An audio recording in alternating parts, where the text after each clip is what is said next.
Karena pada dasarnya sekarang itu para pebisnis, apalagi di kalangan Muslim, itu masih sedikit. Padahal ya seperti Pak Prof katakan tadi, ya berniaga itu bisa menjadi sebuah sunnah. Kenapa? Karena Rasulullah sendiri melakukannya. Para nabi pun melakukannya. Para sahabat melakukannya, berniaga. Kenapa banyak di antara kita sepertinya enggan untuk berniaga?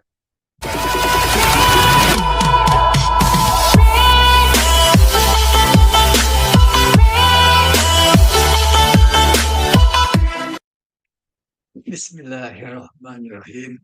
Assalamualaikum warahmatullahi wabarakatuh. Waalaikumsalam warahmatullahi wabarakatuh. Alhamdulillah wa syukurillah wa nikmatillah wa la hawla wa la quwata illa billah. Asyhadu an la ilaha illallah wahdahu la syarikalah wa asyhadu anna Muhammadan abduhu wa rasuluh. Amma ba'd. Para pemirsa yang Bapak cintai, insya Allah kita akan lanjutkan podcast kita. Alhamdulillah, motivator kita, Pak Rahmat, sudah ada di tempat-tempat kita. Pada saat ini beliau akan menyampaikan satu formula kehidupan, yaitu tentang motivasi niaga. Jadi 5 alasan mengapa Muslim harus berdagang. Menjadi pedagang itu sebenarnya dicontohkan oleh Rasulullah Muhammad sebagai Nabi, beliau itu menjadi pedagang. Dan pedagangnya itu sudah pedagang besar, ya. Sudah ekspor dan impor, ya. Sebab barang yang dijualnya itu bukan hanya di dalam negeri, tapi keluar negaranya. Bahkan negara orang lain dia itu bawa ke dalam negara. Dan bukti dia itu menjadi pedagang yang sukses, itu dalam riwayat ketika beliau menikah, itu maharnya itu 100 ekor unta. Itu bukan main besarnya. Maka para ya, supaya diberikan ya kata orang yang menjaga. Baik, terima kasih Pak Prof atas kesempatannya menyampaikan sebuah materi atau formula niaga yang merupakan 5 alasan atau motivasi mengapa kita itu harus berbisnis atau berniaga atau dalam bahasa Arabnya disebut tijarah. Mengapa kita membahas motivasi ya? Mengapa kita membahas alasan ya supaya keinginan kita untuk berniaga itu lebih besar. Karena pada dasarnya sekarang itu para pebisnis, apalagi di kalangan Muslim, itu masih sedikit. Padahal ya seperti Pak Prof katakan tadi, ya berniaga itu bisa menjadi sebuah sunnah. Kenapa? Karena Rasulullah sendiri melakukannya. Para nabi pun melakukannya. Para sahabat melakukannya, berniaga. Kenapa banyak di antara kita sepertinya enggan untuk berniaga? Banyak orang yang lebih memilih untuk bekerja atau menganggur. Kalau bekerja bukan berarti salah, tidak apa-apa ya Prof. Yang namanya juga bekerja itu cara mencari rezeki yang halal. Tapi kita membutuhkan para pebisnis baru supaya bisa meningkatkan kesejahteraan umat Islam itu sendiri, supaya bisa membuka lapangan kerja. Oke, sekarang kita akan bahas satu persatu mengapa kita itu harus berniaga. Yang pertama, huruf N-nya adalah nikmatnya rezeki yang halal dan berkah. Nah, rezeki yang halal dan berkah itu ya adalah sumber ketenangan. Jadi kalau kita memiliki atau mendapatkan rezeki hasil dari usaha yang berkah, itu akan memberikan ketenangan bagi kita. Mungkin di episode podcast yang lainnya ya bersama Ustadz Dukus kita juga bahas bahwa rezeki yang tidak halal itu tidak membawa ketenangan. Tapi justru rezeki yang halal akan membawa ketenangan meskipun sedikit. Nah, niaga adalah salah satu bahkan bisa dikatakan cara utama mendapatkan rezeki yang halal dan berkah. Ya, dalam sebuah hadis Rasulullah SAW mengatakan sebaik-baiknya penghasilan adalah dari pekerjaan tangan sendiri dan setiap jual beli yang diberkahi. Artinya boleh kita bekerja, boleh juga dengan cara jual beli. Hadis ini menegaskan bahwa berniaga adalah salah satu cara terbaik untuk mendapatkan penghasilan yang halal. Karena di luar itu banyak ya cara menghasilkan penghasilan, tapi itu tidak halal. Itu banyak sekali. Dan kita fokus saja bagaimana caranya supaya kita itu bisa berniaga dengan penghasilan yang halal. Nah, yang kedua, kenapa kita harus berniaga? Karena niaga itu salah satu ikhtiar untuk menjemput karunia Allah. Ya, sebagai seorang muslim kita itu yakin bahwa rezeki sudah ditentukan oleh Allah. Namun tetap Allah memerintahkan kita untuk bertebaran di muka bumi menjemput karunia Allah. Ya seperti dijelaskan dalam Quran surat Al-Jumu'ah ya, ayat ke-10, apabila telah ditunaikan sholat, maka bertebaranlah kamu di muka bumi dan carilah karunia Allah. Jadi mencari karunia Allah, yang mencari rezeki itu sebuah perintah. Dan salah satu caranya adalah dengan cara berniaga. Kemudian yang ketiganya, amanah. Artinya, kalau kita menjadi seorang pebisnis yang amanah, ya seperti Rasulullah, maka ini akan bisa menjadi jalan kita mendekatkan diri kita dengan Rasulullah nanti di hari kiamat. Ya, ada sebuah hadis yang mengatakan pedagang yang jujur dan amanah akan bersama para nabi, para siddiqin, dan syuhada di hari kiamat. Luar biasa kan? Jadi berniaga itu salah satu cara kita supaya dekat dengan Rasulullah nanti di hari kiamat. Kemudian yang keempat itu giroh. Giroh berdakwah.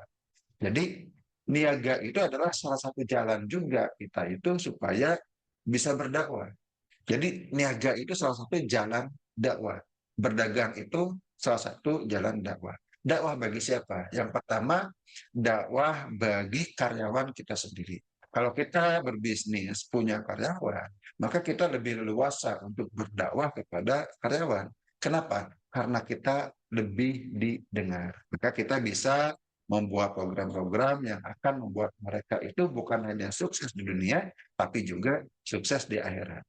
Yang kedua, kita juga punya giro semangat berdakwah untuk kalangan yang lebih luas. Tidak hanya sekedar menjalankan bisnis, tapi bisnis kita juga bisa menjadi alat untuk menyampaikan pesan-pesan Islam. Bisa menunjukkan etika Islam, contohnya dalam berbisnis. Ya ini bisa menjadi teladan bagi banyak orang.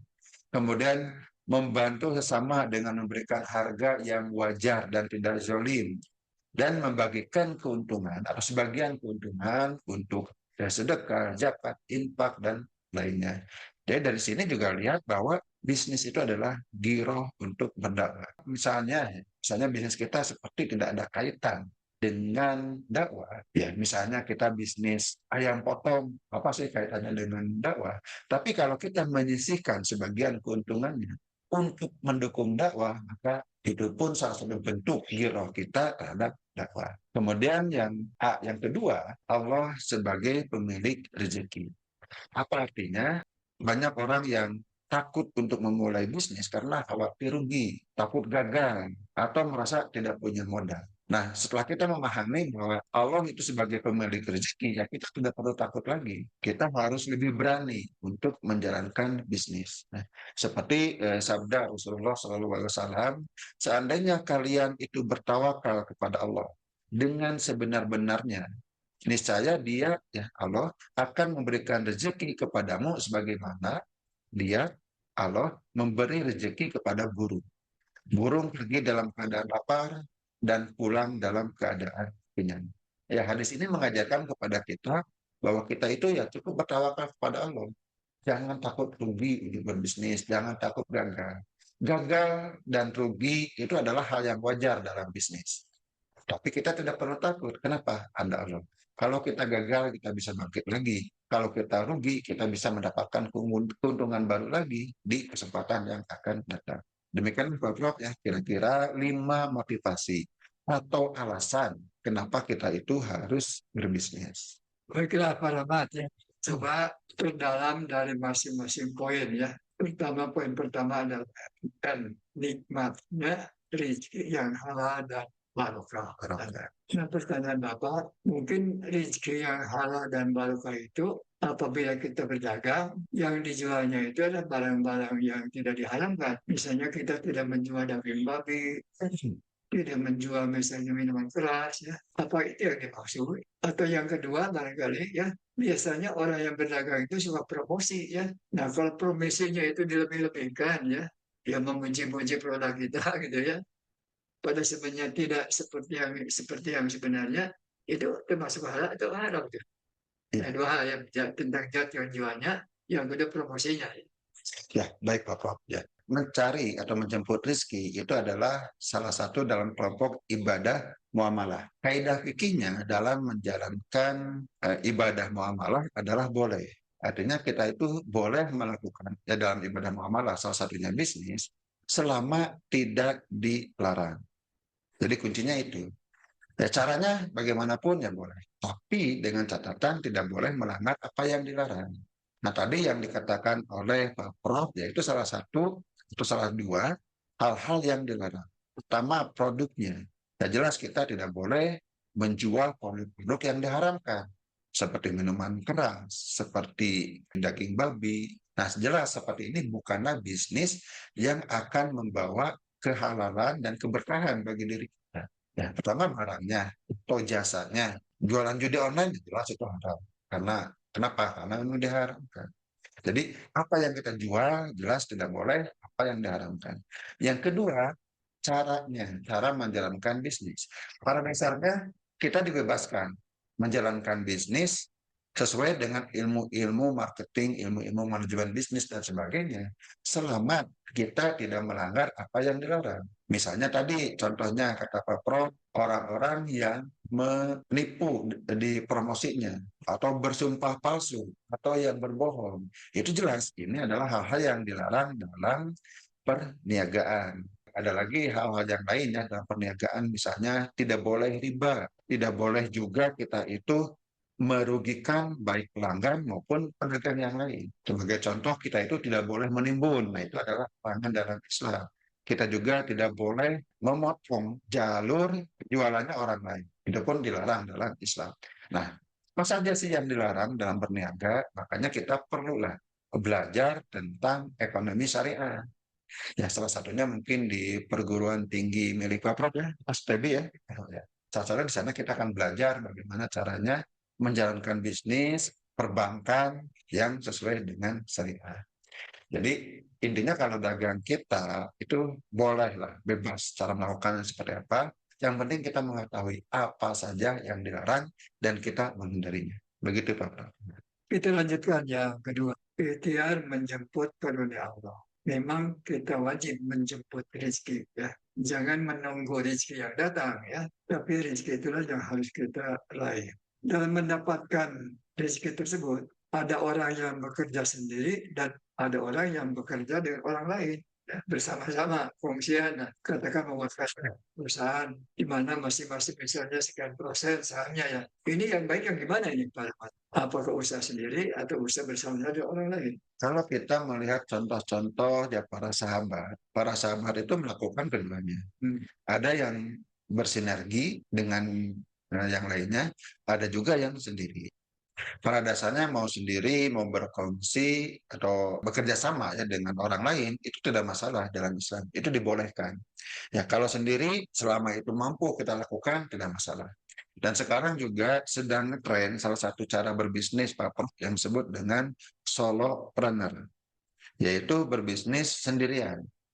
Kenapa kita itu memungkinkan sekarang bisa bisnis sendirian? Karena teknologi sangat mendukung. Meskipun pada kenyataannya saat nanti dalam perjalanannya akan selalu membutuhkan orang lain. Tapi tidak sebagai tim atau karyawan dalam bisnis. Tidak punya perusahaan, tidak punya karyawan, tapi solo sendirian. Ada juga orang yang memang bentuk perusahaan, membentuk PT, CP yang merupakan itu adalah kongsi dari beberapa orang termasuk kongsi modal dan pekerjaan. Jadi pada dasarnya ikhtiar menjemput rezeki itu ya boleh sendirian, boleh juga bersama-sama, boleh juga bekerja, boleh juga bertani, boleh juga berjualan dan sebagainya. Jadi tidak masalah apapun yang kita lakukan, ya, kembali ke kaidah dasar usul fikih karena menyebut rezeki itu salah satu ibadah sosial, ibadah muamalah. Apapun yang dilakukan boleh. Yang penting kita mengetahui apa saja yang dilarang. Itu aja. Baiklah, kita lanjutkan yang ketiga. A itu amanah dalam berniaga. Dekat dengan Rasulullah, pedagang yang jujur akan mendapat derajat yang tinggi dibandingkan dengan yang tidak jujur ya. Gimana Pak? Bisa dijelaskan Pak? Berbisnis atau berniaga itu bisa menjadi salah satu cara kita itu mendapatkan kemuliaan. bisa menjadi satu cara kita itu di kiamat nanti dekat dengan Rasulullah, dengan para sidikin, dengan para syuhada. Itu luar biasa. Para sidikin dan para syuhada itu mereka itu orang-orang yang dijamin masuk surga. Bahkan kita pun dekat dengan Rasulullah. Kalau kita sebagai pebisnis atau yang berniaga dengan cara yang amanah dan jujur. Jadi salah satu cara kalau kita ingin dekat dengan Rasulullah di hari kiamat nanti, ya berniaga. Tapi dengan catatan niaganya harus dijalankan secara amanah. Bukan dengan cara yang menipu, bukan dengan cara yang membohongi orang lain, bukan dengan cara-cara yang haram. Kita amanah dalam berbisnis itu adalah ibadah. Dan ibadah ini bisa mendekatkan diri kita dengan Rasulullah di hari kiamat nanti. Ya tentu saja dengan catatan ya, bukan berarti kita itu boleh meninggalkan ibadah-ibadah pokok, ya tidak. Kita tetap harus melakukan ibadah-ibadah pokok seperti di rukun Islam ya, mulai dari sadar, sholat, zakat, puasa, dan naik haji itu tetap harus dilakukan, tidak boleh ditinggalkan. Tapi kita juga bisa mendekatkan diri dengan Rasulullah dengan cara berniaga. Intinya adalah kita harus menjaga kepercayaan dalam berbisnis itu. Dan di sisi lain, kepercayaan ini pun menjadi karakter yang sangat diperlukan untuk sukses di bisnis. Ya, Pak Prab, alhamdulillah di video sebelumnya kita sudah ngebahas tentang karakter pebisnis sukses bersama dengan Ustadz Uus Abu Fikri. Ya, mungkin pemirsa bisa mencari videonya di channel ini, atau mungkin ya jika tidak lupa, insya Allah akan saya sertakan linknya di deskripsi video ini. Ya, jadi intinya kita harus amanah, hindari riba, hindari penipuan, hindari bohong, hindari menjual produk yang tidak sesuai dengan yang kita tawarkan, dan sebagainya. Begitu Pak Bram. Nah ini selanjutnya dalam berbisnis itu kadang-kadang orang itu tidak punya modal sendiri. Dia itu harus pinjam kepada orang lain. Ya, di antaranya ke dunia perbankan. Nah, gimana apabila dia itu mendapatkan modalnya itu bukan dari bank syariah, tapi dari bank umum ya. Itu bisnisnya kira-kira akan mendapat manfaat tidak? Kalau kita berbisnis dengan cara yang tidak dibolehkan oleh agama, yaitu dengan cara riba, maka otomatis bisnisnya pun mungkin tidak halal. Kalau tidak halal itu tidak akan barokah. Kalau kita sudah memulai bisnis yang mendapatkan uang dari riba, satu-satunya cara ya kita hentikan sesegera mungkin. Saya kenal dengan seorang pebisnis di bidang kuliner, rumah makan. Dia sudah punya banyak cabang di Jawa Barat. Bukan hanya di Bandung, tapi di Jawa Barat sudah sekali banyak cabang. Kalau saya sebutkan rumah makannya, sangat mungkin kita sudah tahu ya, karena kita sering melihatnya di berbagai tempat. Dia mengatakan bahwa dia pernah meminjam uang dari bank konvensional. Ya, bisnisnya begitu berat untuk membayar cicilan per bulannya sangat berat. Sampai akhirnya dia memutuskan untuk memindahkan cicilan ke bank syariah. Jadi bisa, ada caranya. Kita itu memindahkan cicilan ke bank syariah. Itu ada caranya. Mungkin saya sendiri kurang tahu, kita bisa bertanya kepada para ahlinya, kita bisa pindahkan. Jadi hutang ke bank konvensional dipindahkan ke bank syariah. Meskipun dia cerita, ternyata bagi hasilnya, kan kalau di bank syariah bagi hasilnya itu lebih besar dibandingkan dengan bunga di bank konvensional. Tapi dia nggak masalah. Yang penting bisnisnya halal. Tapi luar biasanya, Pak Prof, setelah pindah ke bank syariah, bisnisnya tambah maju. Mungkin ya ini karena tambah barokah. Padahal biaya cicilannya lebih besar. Jadi ya kita sedapat mungkin ya hentikan kalau kita itu berurusan dengan riba. Begitu Pak. Ya memang itu hal lain ya, Ya, yang di luar ya kekuatan rasio kita ya. betul. Sebenarnya kalau rasionya karena ini misalnya lebih mahal ya, biayanya ya harusnya akan lebih memberatkan ya. Lebih memberatkan. Tapi justru ada hal yang lain. Betul. Apabila kita taat kepada perintah Allah yang kita yakini kebenarannya, ya, mungkin meskipun lebih besar biayanya seolah-olah, ya, tapi toh yang namanya bisnis itu kan kita akan cari untung ya. Betul. Allah tidak akan menyia-nyiakan kita jika kita itu mengikuti perintah Allah. Seperti Siti Hajar saat ditinggal oleh Nabi Ibrahim. Kata Siti Hajar itu, oh, kalau ini perintah Allah, tentu Allah tidak akan menyia-nyiakan saya. Nah ini yang terakhir ini yang G ini Yang keempat, keempat, seperti menarik ini, Giro, semangat dalam berdakwah lewat bisnis. Betul. Kan kita sedang bicara bisnis ini. Betul. Ya. Kok ini kita nyempak kita kepada masalah dakwah ini gimana hubungannya ini? Jadi bagi seorang muslim, mindsetnya, fikrohnya, pemikirannya, itu akan selalu memikirkan Islam. Karena yang pertama itu adalah Allah, yang dalam praktiknya adalah menjalankan agama Islam. Nah, salah satu perintah Allah dalam agama Islam, selain kita menjalankan ibadah-ibadah mahdoh dan bermadoh adalah perintah berdakwah. Banyak ayat Al-Quran, banyak hadis yang menyuruh kita itu berdakwah. Bahkan mungkin ayat yang sering dikutip oleh Pak Prot yang kuntum khairu ummah. Kalau di belakangnya dilanjutkan kan kita tuh amar ma'ruf, artinya berdakwah. Dalam dakwah seringkali itu kita itu membutuhkan biaya. Dengan bisnis kita itu sedikit banyak bisa membantu dakwah. Baik yang bisa kita lakukan sendiri. Sebagai contoh saya punya teman. Sekarang dia itu mendirikan yang disebut dengan rumah tahfidz. Saat awal-awal belum punya jaringan donatur. Tapi karena semangat dia menjalankan bisnis itu untuk berdakwah, sebagian keuntungan dari bisnisnya dipakai untuk mendirikan dan membiayai rumah tahfidz. Dia menggunakan uang pribadi. Dari mana? Dari bisnis. Kenapa? Karena mindset dia adalah Islam, adalah dakwah. Jadi saya berbisnis itu memang untuk dakwah. Akan lebih leluasa untuk dakwah. Boleh dilakukan sendiri, boleh juga hasil keuntungan kita itu untuk mendukung lembaga dakwah yang ada. Simpelnya kita, misalnya Pak Prof nih, sebagian dari keuntungan Pak Prof dibantu untuk dakwahnya Masjid At-Taqwa. Nah, kalau Pak Prof tidak punya bisnis seperti sekarang kan bantuannya lebih sedikit. Tapi karena Pak Prof bisnisnya besar, maka bantuannya lebih besar. Semakin besar bisnis kita, maka kontribusi kita terhadap dakwah itu ya akan semakin besar. Disinilah kenapa saya mengajak, ya, termasuk bagi diri saya sendiri maupun bagi umat Islam yang lainnya, berbisnislah, berdakwahlah. Bahkan saya juga punya teman, lebih tepatnya teman istri saya, dia itu punya suami yang sebenarnya dari segi penghasilan besar, tapi istrinya masih tetap berdagang. Kenapa? Ya mungkin dari keuntungannya dipakai untuk berdakwah, dipakai untuk baik dia lakukan sendiri maupun diberikan untuk menyokong lembaga dakwah yang sudah ada. Begitu Pak Prabowo. Tadi kan Pak Ahmad menyatakan ya, tugas manusia itu ada ibadah. Ya. Kan ibadah itu bukan ibadah ritual, ibadah mado, tapi juga adalah ibadah muamalah, ya, ibadah sosial. Ya. Jadi berbisnis itu kan ibadah sosial. Ya.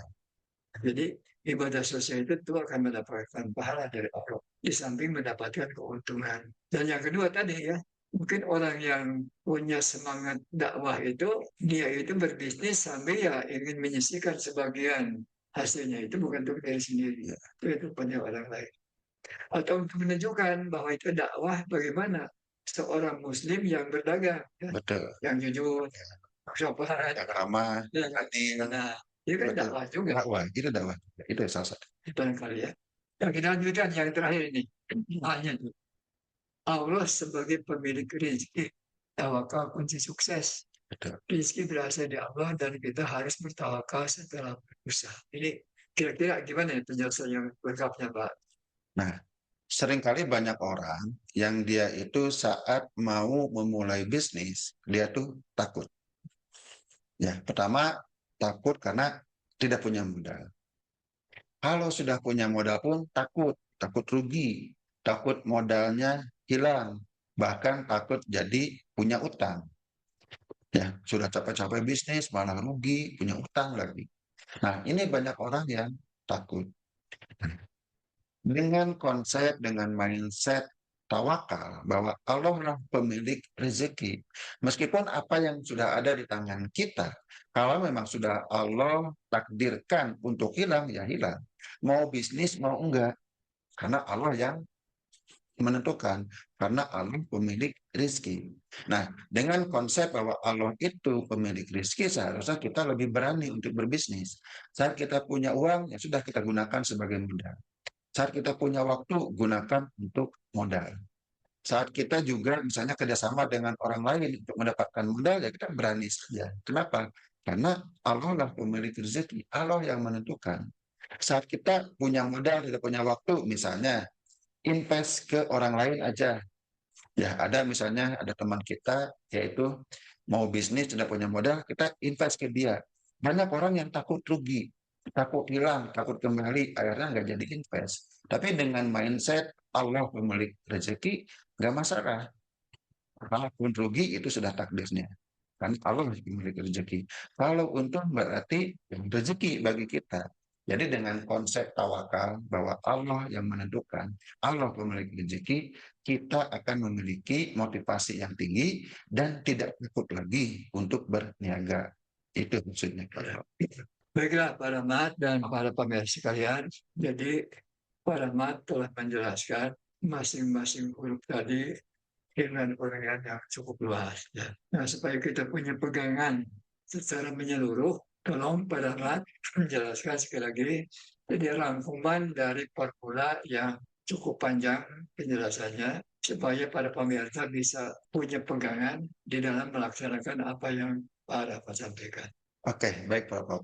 Pemirsa, jadi ini adalah ajakan kepada kita semua, termasuk pada diri saya, untuk lebih bersemangat lagi dalam berniaga. Terlepas kondisi ekonomi kita itu seperti apa, meskipun sudah berkecukupan, ya seperti teman istri saya, tetap berniaga. Apalagi yang kekurangan, berniagalah. Kenapa kita harus berniaga? Pertama, berniaga itu salah satu cara untuk menjemput rezeki Allah yang halal dan berkah. Banyak cara mendapatkan rezeki, tapi banyak juga yang tidak halal. Salah satunya yang halal adalah dengan cara berniaga atau berjualan atau berbisnis. Kemudian yang kedua, berniaga itu adalah salah satu ikhtiar menjemput karunia Allah, seperti diperintahkan dalam Quran surat Al-Jumu'ah ayat 10 tadi. Jadi setelah kita beribadah, ibadah ritual maksudnya setelah kita sholat dan yang lainnya, maka kita lanjutkan dengan ikhtiar dalam menjemput rezeki. Yang kedua, amanah dalam berniaga adalah salah satu cara kita mendekatkan diri dengan Rasulullah di akhir hari hari akhir nanti, di hari kiamat. Bahkan bukan hanya dengan Rasulullah, dengan para syuhada dan para sedikit. Itu adalah luar biasa. Jadi banyak cara untuk bersama dengan Rasulullah. Salah satu caranya adalah dengan berniaga. Motivasi yang keempat adalah kira semangat kita dalam berniaga adalah untuk mendukung dakwah yang kita lakukan sendiri ya, kepada pelanggan, kepada karyawan, bahkan menyisihkan sebagian keuntungan kita untuk membantu dakwah. Dan yang kelima adalah kalau kita takut, kalau kita ragu-ragu, kalau kita enggan untuk berbisnis karena takut rugi, karena takut gagal, kita punya Allah sebagai pemilik rizki. Kita tetap berusaha, tetap saja berniaga, hasilnya kita serahkan kepada Allah. Begitu Pak Pras. Baiklah para pemirsa yang Bapak cintai, itulah barangkali para hadirin sekalian, ya, mudah-mudahan tayangan ini ada manfaatnya, ya, terutama bagi saudara-saudara, adik-adik Bapak, anak-anak Bapak, ya, cucu Bapak, ya, yang banyak bergerak dalam bidang niaga. Memang salah satu ya, sumber untuk mendapatkan rezeki itu dari bidang niaga.